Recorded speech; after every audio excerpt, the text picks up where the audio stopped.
नमो दुर्वार रागादि वैरिवार निवारिणे अर्हते योगिनाथाय महावीराय तायिने कल्याण पाद पारामं स्रोत गंगा हिमाचलम विश्वाम्भोज रविं देव वंदे श्रीज्ञातनंदनम् ओंकार बिंदु संयुक्ता नित्यं ध्यायन्ति योगिनां कामदं मोक्षदं चैव ओंकाराय नमो नमः। अज्ञानतिमिरान्धानां ज्ञानाञ्जनशलाकया नेत्रमोन्मीलितं येन तस्मै श्रीगुरवे नमः। अबाल्यकालाशुभशीलशालिनां जैनागमे कोविदसत्त्वशालिनौ विश्वेशदा मङ्गलकेलिमालिनां वन्दे सदानन्दसूरिसागरं धर्मस्य प्रतिपालयन् प्रतिदिनं सत्पावनां पद्धतिं सौजन्येन निजेन लोकवितो भूरि प्रभावोज्ज्वलं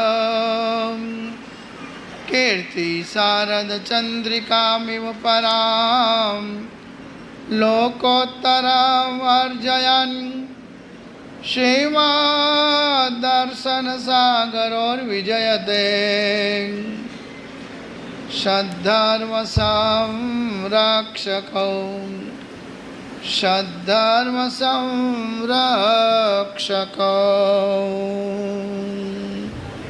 समस्त प्राणी मात्र के जीवात्माओं के ऊपर कल्याण करने वाले भगवान महावीर स्वामी ने संसार की वृद्धि का कारण संसार को बढ़ाने वाली चीजों का कारण अनादि अनंत काल से संसार के अंदर परिभ्रमण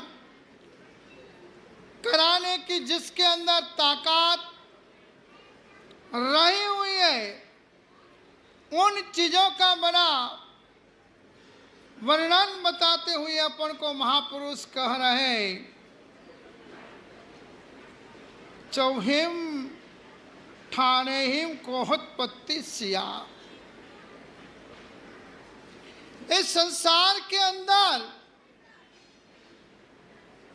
क्रोध को पैदा करने वाला, क्रोध की उत्पत्ति होने वाली और क्रोध कहाँ से जन्म लेता है उसके 4 स्थान बताए गए हैं।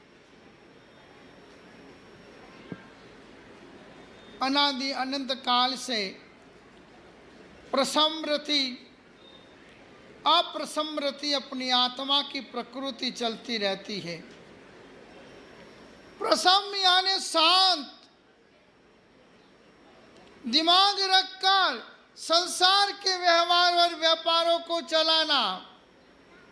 अप्रसम यानी बात के अंदर आवेश, क्रोध, लड़ाई झगड़े करना अप्रसम। मगर इन सभी का कारण क्या? तो भगवान महावीर ने बताया है कि 4 कारण से संसार की अभिवृद्धि होती है, संसार बढ़ता है, संसार की भव की परंपरा का कभी अंत नहीं आता है। और उसके लिए अपन को बता रहे तम जहां खेतम परुचमचाओ।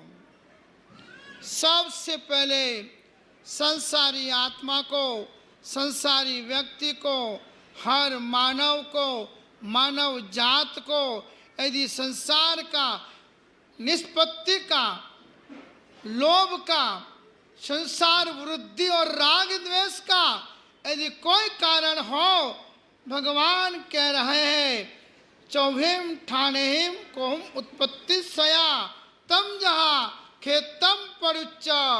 सबसे पहले व्यक्ति को, मानस को, आदमी को क्षेत्र, जमीन, प्रॉपर्टी के ऊपर राग पैदा होता है। किसके ऊपर होता है? क्षेत्र, जमीन और प्रॉपर्टी के ऊपर। पर जहां मान लिया, जो कब्जा में ले लिया, जिसके ऊपर अपना मालिकी हक जता दिया, फिर वो प्रॉपर्टी हो, जमीन हो, क्षेत्र हो, उसको छोड़ने का समय आवे, देने का समय आवे, या कोई हड़प कर ले, या कोई दबा के बैठ जाए, तो सबसे पहले संसारी आत्मा को क्रोध का निमित्त वहाँ से स्टार्ट होता है। और वो वैर की परंपरा तो छोटे छोटे गांवों में और बड़े बड़े सिटियों में भी कोई कम तरह से, कोई कमजोरी से कोई चलती नहीं है। एक दूसरों की सुपारी देकर भी, एक दूसरे को कैसे भी ख़त्म करके भी, एक दूसरे के ऊपर कई प्रकार के गलत दावे, झगड़े, कोर्ट कचहरी के प्रपंच करके भी आदमी सर्वप्रथम अपनी जमीन और प्रॉपर्टी के लिए क्रोध कसाय से आविष्ट बन जाता है। वत्थुम परिम च, दूसरे नंबर में महापुरुषों ने बताया है कि संसारी व्यक्ति को एक नहीं, अनेक प्रकार के आलंबन, अनेक प्रकार के निमित्त ऐसे संसार के अंदर प्राप्त होते हैं कि एक झगड़ा मिटेगा, दूसरा चालू हो जाएगा, दूसरा मिटेगा तो वत्थुम परिम च, घर, मकान, दुकान, ये सारी समस्याएं जीवन में पैदा होने वाली है। भगवान ने आज से 2600 साल पहले आपके मन के मानसिक विचारों को उन्होंने शास्त्रों के अंदर अंकित कर दिया है। पहले तो झगड़े जमीनों के, प्रॉपर्टियों के, घरों के, दूसरे झगड़े जीवन के अंदर वत्थुम परिम च, वस्तु यानी घर, मकान आदि चीज़ों के ऊपर भी मोह कभी भी संसारी आदमी का छूटता नहीं है। तीसरे नंबर में बताया शरीम च परम च, और तीसरा मोह कौन सा है? शरीर के ऊपर का। मेरा शरीर अच्छा रहना चाहिए, मेरे शरीर को कुछ नहीं होना चाहिए, मेरा जो चीज़ था वो किसने ले लिए, मेरे कपड़े कहाँ चले गए, मेरे गहने कहाँ चले गए, मेरा पलंग कहाँ चला गया, मेरी गाड़ी कौन ले गया है, मेरी फियाट कौन ले गया, मेरी घड़ी कौन ले गया। यानी शरीम च, शरीर ऊपर का भी आदमी को मोह भयंकर कोटि का होता है।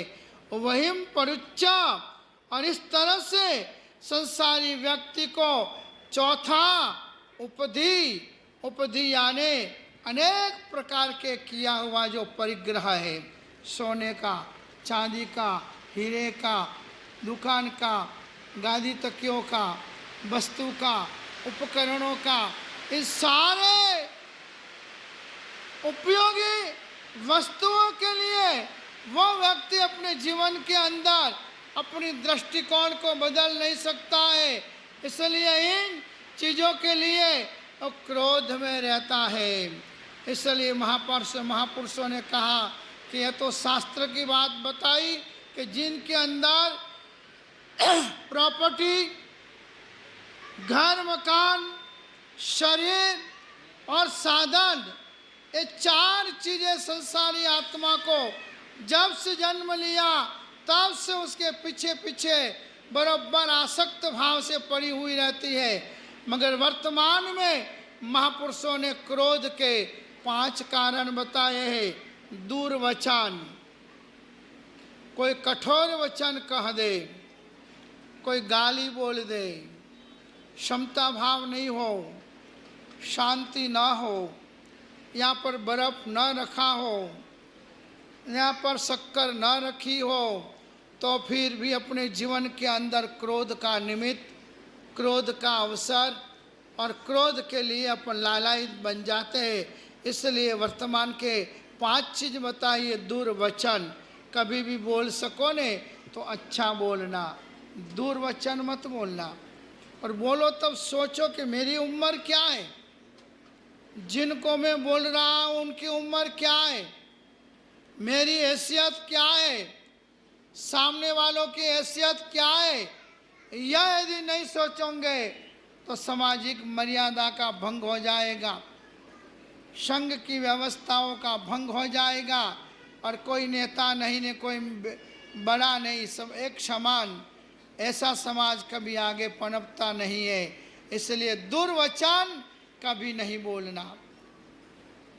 छोटा यदि व्यक्ति हो और अपन को अपनी गलतियां को सूचना दे रहा है तो बड़े प्रेम से आदर से सुनना सीखो। तो दुर्वचन रूपी ये जो वचन है वो क्रोध का निमित्त नहीं बनेगा। दूसरे नंबर में स्वार्थ बाधा, ये बहुत सारे लोगों को नड़ रही है। अपने स्वार्थ की पूर्ति के लिए सामने वाला व्यक्ति कितना भी अच्छा हो, कितना भी बड़ा हो, कितना भी अच्छा काम करता हो, घंटों के घंटों तक दुकान धंधा घर बार सब छोड़कर समाज सेवा करता हो, मगर स्वार्थ में यदि अंधे हुए हो तो अच्छे को भी बुरा मनाना दुनिया की पुरानी आदत है। ये आदतें भी अपन को अपने जीवन के अंदर क्रोध को उत्पन्न करने का एक निमित्त बन जाती है। तीसरे नंबर में वर्तमान के प्रयोग में अनुचित व्यवहार।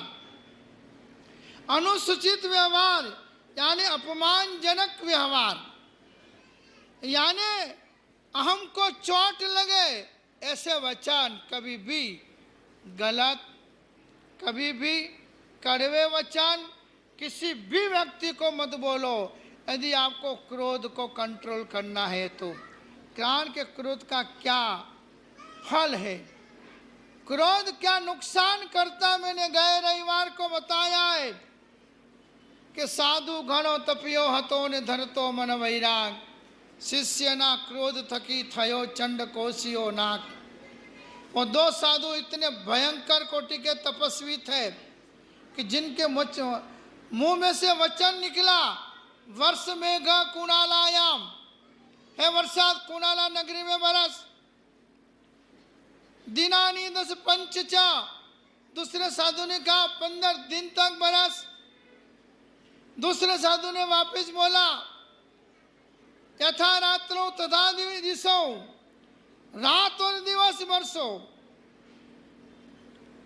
वापिस वो साधु बोला मुसलधारा प्रमाणा भी। तपस्वी थे, त्यागी थे, लब्धिधारी थे कि मेघ राजा को भी उनकी बात को सुनना पड़ा।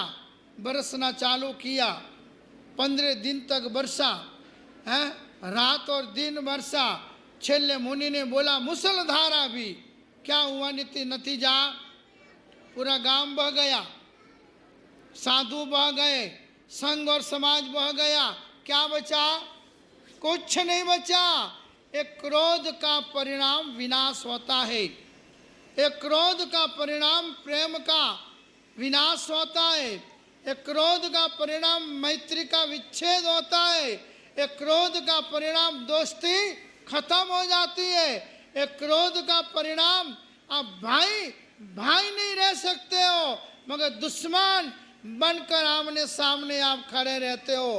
कारण जो कुछ भी हो तो क्रोध है, और क्रोध का कारण है अहम। क्या है? मैं बड़ा हूं, बस अहम आया, अभिमान आया। यानी क्रोध आपको कभी छोड़ने वाला नहीं है। भ्रम, बहुत सी बार भ्रम यानी गलत फहमी के अंदर कोई दोस्तों को काना फूसी करे ने कि थोड़े वास्ते वो यूं बोलतो तो, ओके नहीं थोड़े वास्ते वो यूं बोलतो तो, नहीं उसने ऐसा बोला है, उसको घर बिठा दूंगा, उसके कपड़े नंगे कर दूंगा। अरे क्या तुमने सुना है किसी की कही और किसी की बताई हुई बातें सुन लिया और दिल के अंदर जहर का घुटना लगा दिया।